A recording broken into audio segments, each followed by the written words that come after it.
अभी हमारे साथ जुड़ चुके हैं पूर्व सभासद मसूरी के दर्शन रावत जी। सर, आप ये रैली में शामिल थे, क्यों ज़रूरत आन पड़ी है रैली करने की?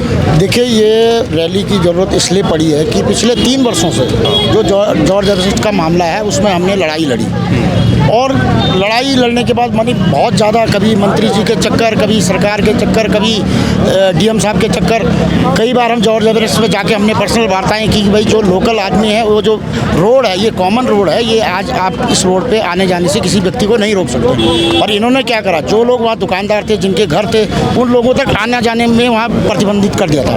तो बड़ी मुश्किल से हमने ये लड़ाई लड़ी। जब जाके हम कोर्ट की शरण में गए तो कोर्ट से जो डिसीजन आता है कि भाई उस रोड पे चाहे लोकल आदमी हो चाहे टूरिस्ट हो, आप किसी से किराया वसूल नहीं कर सकते। उसके अवध में ये कोर्ट में क्या जवाब देते थे कि हम जो है यहाँ पर कोई किराया नहीं ले रहे, और जबकि ये किराया लेते थे, जब कोर्ट को वो रसीदें दिखाई गई तो वहाँ पर ये झूठ बोलते थे। तो कोर्ट ने, हाई कोर्ट ने जब ये डिसीजन दिया, उसके बाद भी ये हाई कोर्ट का डिसीजन जो है आने के बाद इसको फॉलो ना करके और फिर भी वहाँ पर किराया वसूली कर रहे हैं। तो इसलिए हमको जो है दोबारा सड़क पे उतरना पड़ा, और इसलिए उतरना पड़ा कि भाई आप हाई कोर्ट के रूल को भी नहीं मान रहे। तो कहीं ना कहीं ये देखा जा रहा है कि इसमें जो हमारे सरकार के मंत्री लोग हैं, सतपाल महाराज जी हैं, गणेश जोशी जी हैं, पूरी सरकार, धामी जी हो चाहे कोई भी हो, तो इनकी सह है, इसीलिए तो वो किराया मनमानी वसूल कर रहे हैं, हाई कोर्ट को नहीं मान रहे। हिम्मत यहीं से आ रही है मंत्रियों की वजह से, हिम्मत आ रही है कि हाई कोर्ट के ऑर्डर्स भी नहीं माने जा रहे? देखो, सरकार, इनकी जो सरकार है वो जब हाई कोर्ट को नहीं मान रही है तो आम जनता को क्या मानेगी? आज तो मुझे लगता है कि ये अंग्रेजों वाला शासन हो गया, जैसे अंग्रेजों के टाइम पे था कि हमें जो है माल रोड में अलाउड नहीं है।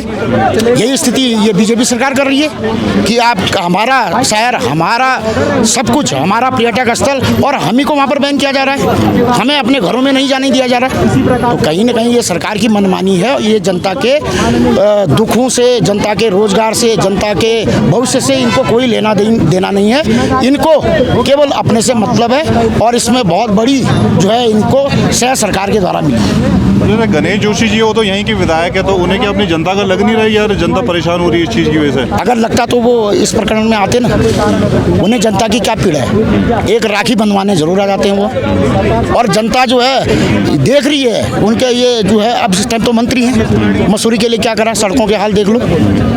टूरिस्ट प्लेस है मसूरी, विश्व में माना जाता है। तो कहीं ना कहीं गणेश जोशी को तो केवल राखी बंधवाने से और जग बांटने के अलावा कोई काम है नहीं। तो कहीं ना कहीं सरकार को ये सोचना पड़ेगा और मसूरी के बारे में सोचना पड़ेगा, और अगर सोचते तो ये हाल जॉर्ज एवरेस्ट का नहीं होता।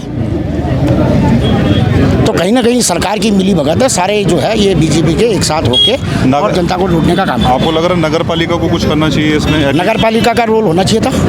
नगर पालिका की भूमि है, नगर पालिका, हमने पहले जब हम पिछली बार नगर पालिका में थे उस टाइम भी हमने आवाज़ उठाई, यहाँ तक कि उन्होंने हम पे केस भी करा था।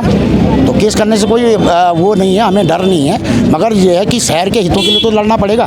पालिका को आना चाहिए था, यूँ साहब को वहाँ जाना चाहिए था कि भाई ये कोर्ट के ऑर्डर है, आप इनको क्यों फॉलो नहीं करवा पा रहे? तो कहीं ना कहीं नगर पालिका की भी कमी है, और इस शहर के बारे में अगर नगर पालिका नहीं सोचती है तो फिर किसको सोचना पड़ेगा? स्थानीय सरकार तो नगर पालिका है। सही बात। तो नगर पालिका को सोचना चाहिए, और ये बहुत ही गंभीर विषय है। इसमें अगर यही मनमानी चलेगी तो फिर दोबारा हम कोर्ट जाएंगे, और पार्टी जो है सबको बनाएंगे, डीएम को बनाएंगे, एसएचओ को बनाएंगे, नगर पालिका को बनाएंगे, और सरकार को बनाएंगे। ठीक है सर, हमसे बात करेंगे। Thank you.